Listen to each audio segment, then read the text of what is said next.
여러분 안녕하십니까? KBC 8시 뉴스입니다. 지방선거 이후 내홍에 휩싸인 더불어민주당을 향해 쓴소리를 쏟아낸 박지원 전 국정원장이 퇴임 후 처음으로 광주를 찾았습니다. 박 전 원장은 지역민들이 민주당의 아픈 회초리를 들었다며 실용적인 정당으로 거듭나야 한다고 조언했습니다. 조윤정 기자입니다. 박지원 전 국정원장이 퇴임 후 첫 공식 행보로 광주를 찾았습니다. 6일 지방선거 당시 광주에서 역대 최저 투표율이 나온 것을 두고 지역민들이 민주당의 아픈 회초리를 때렸다고 표현했습니다.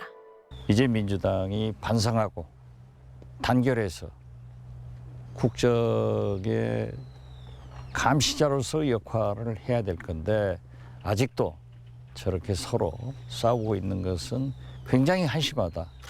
그런 의미에서 광주 시민들과 우리 전남 도민들이 회초리를 때린 것을 느껴야 되고 특히 박 전 원장은 지난 6년간 민주당을 떠났던 과거를 언급하며 정치 인생 중 가장 후회하는 일이라고 밝혔습니다. 다만 민주당 내홍과 관련해 일각에서 제기되는 자신의 역할론에 대해선 선을 그었습니다. 복당을 하더라도 조언자의 역할을 할 뿐 일선에는 나서지 않겠다는 겁니다. 윤석열 정부에도 잘하는 것은 잘한다. 못하는 것은 이렇게 고쳐야 된다. 마찬가지로 민주당도 그러한 범위에서 원로로서 충고를 하는 입장이 돼야지 제가 일선에 나서는 일은 지금 현재로는 없다. 그러면서 박 전 원장은 민주당이 호남에서 과거와 같은 지지를 얻기 위해선 민생과 가까운 보다 더 실용적인 정당으로 거듭나야 한다고 강조했습니다. KBC 조윤정입니다. 지방선거 패배로 내홍을 겪고 있는 더불어민주당이 이번 주 내 비상대책위원회를 구성합니다.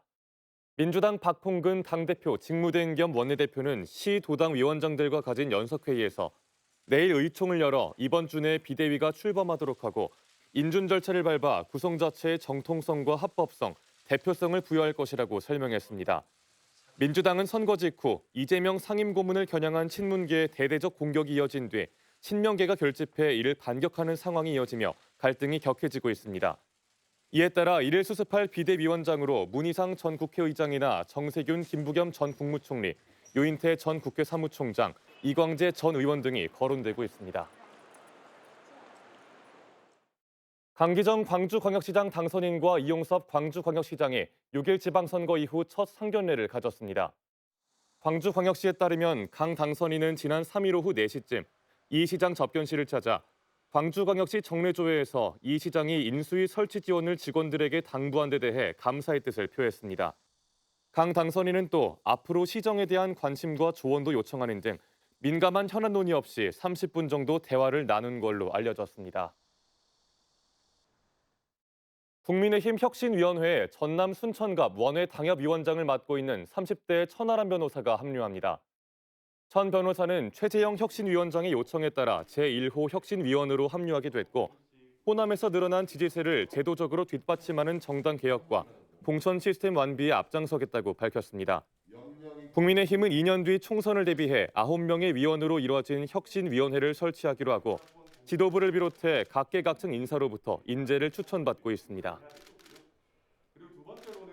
이번 6일 지방선거에서 선출된 전라남도 의회와 기초의회 의원 대부분이 더불어민주당 소속으로 결론났습니다. 사실상 일당 독식으로 도민의 다양한 목소리를 담아내는 데는 한계가 있다는 우려가 커지고 있습니다. 정지용 기자의 보도입니다. 6일 지방선거에서 진보당은 전남에서 도의원 2명과 기초의원 5명 등 총 7명의 당선인을 배출했습니다. 전남 도당과 당선인들은 전남의 제1야당을 만들어준 유권자들에게 희망의 정치로 보답하겠다고 밝혔습니다. 더욱 정진하고 실력을 키워 도민들 마음에 쏙 드는 전남 대표 정치 세력으로 성장해 가겠습니다. 하지만 진보당이 제대로 견제를 할 수 있을지는 알 수 없습니다. 사실상 민주당이 전남도의회를 지배할 것으로 예상되기 때문입니다. 전남도의원 61명 중 56명이 민주당 소속으로 진보당 2명과 국민의힘 1명 등 야당 의원은 5명에 불과한 실정입니다. 목포시 의회도 민주당이 사실상 독식했습니다. 종원 22명 중 정의당 소속 의원 3명과 무소속 2명을 뺀 17명이 민주당 소속 의원들입니다. 민주당 위주로 의회가 구성되면서 주민들의 다양한 요구와 목소리를 담아내기에는 쉽지 않은 구조입니다. 한 표 한 표의 소중함을 알기에 좌고우면하지 않고 목포 정치를 바꾸는 초석을 다지겠습니다. 특히 집행부와 의회가 갈등을 빚을 경우 중재에 나서지도 대안 세력으로서 역할을 다하지도 못할 가능성이 높습니다. 6일 지방선거의 결과가 거듭 민주당 강세로 나타나면서 지방의회의 다양성은 여전히 갈 길이 먼 상황입니다. KBC 정주영입니다. 김영록 전라남도지사가 제67회 현충일 추념식에 참석해 순국 선열 희생정신을 기렸습니다. 김 지사는 여수 자산공원에서 열린 현충일 추념식에서 호국 영령의 얼을 이어받아 전남이 환태평양 시대의 신해양, 친환경 수도로 발전하고 일상회복 조기 정착과 전남의 미래 100년 성장 동력 확보에 앞장서겠다고 강조했습니다. 김 지사는 추념식 뒤 6.25에 참석한 93살 여수 김봉태 씨와 월남전에 파병됐던 여수 80살 김봉철 씨 등 보훈 가족을 위문해 감사의 마음을 전했습니다. 지하철 2호선 도시철도 공사장 인근에 임시 버스 정류장들이 마련돼 있는데요. 임시 버스 정류장에서는 버스 도착 예정 시간을 전혀 알 수 없어 시민들의 불편이 이어지고 있습니다. 김서영 기자가 취재했습니다. 평소 임시버스 정류장을 자주 이용하는 박준병 씨. 버스 도착 예정 시간을 알 수 없어 정류장에서 한참을 기다립니다. 이용하는데 약간 시간도 안 맞고 이래서 정확히 확인을 할 수가 없어가지고 버스 이용하는데 확실히 좀 불편하긴 해요. 네. 광주시는 지난 2019년 9월부터 지하철 2호선 공사를 진행했습니다. 공사 특성상 기존에 있던 버스 정류장들을 가로막는 곳이 많아 광주시는 버스 정류장 인근에 임시버스 정류장들을 세웠습니다.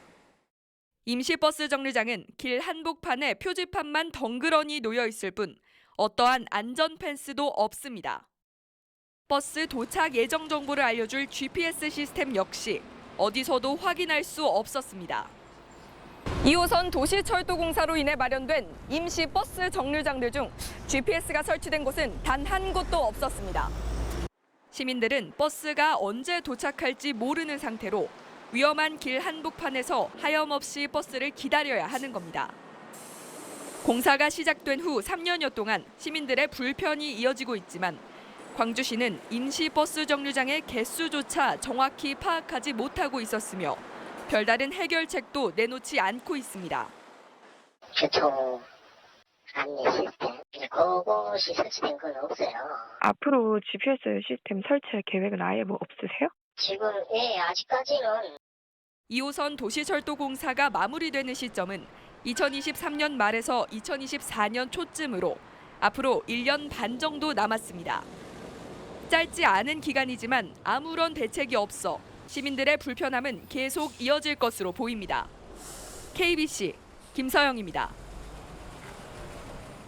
광주 전남 화물연대 조합원들도 내일 영시를 기해 총파업에 돌입하면서 물류 차질이 우려되고 있습니다.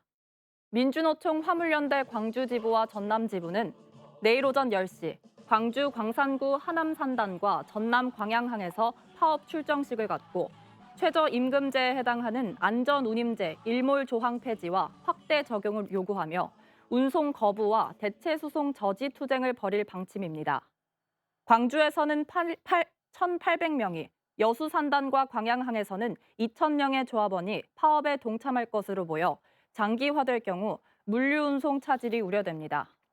경찰은 주요 물류 거점에 경찰력을 배치하고 운송을 방해하는 불법 행위에 대해서는 법과 원칙에 따라 엄정히 조치할 방침입니다.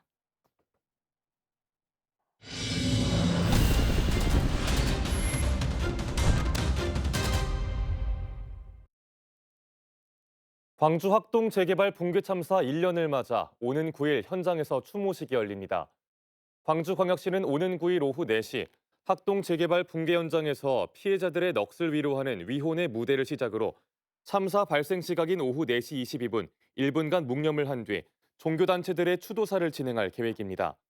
지난해 6월 9일 학동 4구역 재개발 사업지에선 철거 중인 지상 5층 건물이 무너지면서 인근 정류장에 정차한 시내버스를 덮쳐 9명이 숨지고 8명이 다치는 사고가 발생했습니다. 광주 전남에서 코로나19 확진자 수가 100명대로 줄어들면서 연일 감소세를 보이고 있습니다.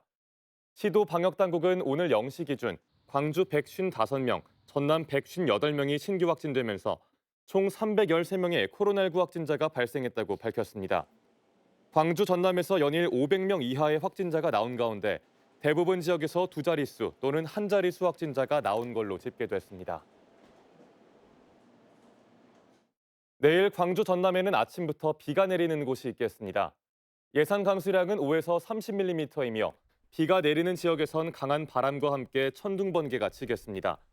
내일 아침 최저 기온은 광주 17도, 순천 16도, 화순 15도 등 15도에서 17도 분포를 보이겠으며 낮 최고 기온은 광주 23도, 목포 22도, 여수 20도 등 20도에서 24도 분포로 오늘보다 조금 낮겠습니다. 풍력 발전기가 작동할 때 발생하는 저주파 소음에 대한 정신적 피해를 인정하는 첫 사례가 나왔습니다. 환경부 중앙환경분쟁조정위원회는 전남 영광군의 마을 주민들이 발전기 소음으로 정신적 피해를 입었다며 배상을 요구한 사건과 관련해 원인 제공자에 1억 3,800만 원을 배상하도록 하는 결정을 내렸다고 오늘 밝혔습니다. 해당 풍력 발전기의 소음 데시벨이 수인 한도를 초과했다는 점과 운영사가 환경부의 협의 의견을 무시한 채 마을과 가까운 곳에 발전기를 설치한 점 등이 배상 결정에 영향을 미쳤습니다.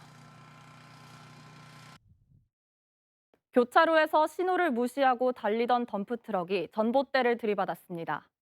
오늘 오전 9시 반쯤 광주 북구 각화동의 한 교차로에서 신호를 위반하고 달리던 덤프트럭이 전봇대를 들이받아 운전자가 다쳤습니다. 경찰은 신호를 위반한 덤프트럭 운전자가 반대편에서 좌회전하는 차를 피하려다가 사고가 난 것으로 보고 정확한 사고 원인을 조사하고 있습니다. 전남의 마을 4곳이 유기농 생태 마을로 새롭게 지정됐습니다. 전라남도는 지속적인 유기농업 확산과 성공 모델 육성을 위해 해남 태인마을, 한평 운암마을, 곡성 근촌마을, 곡성 연복마을 등 4곳을 유기농 생태 마을로 신규 지정했습니다.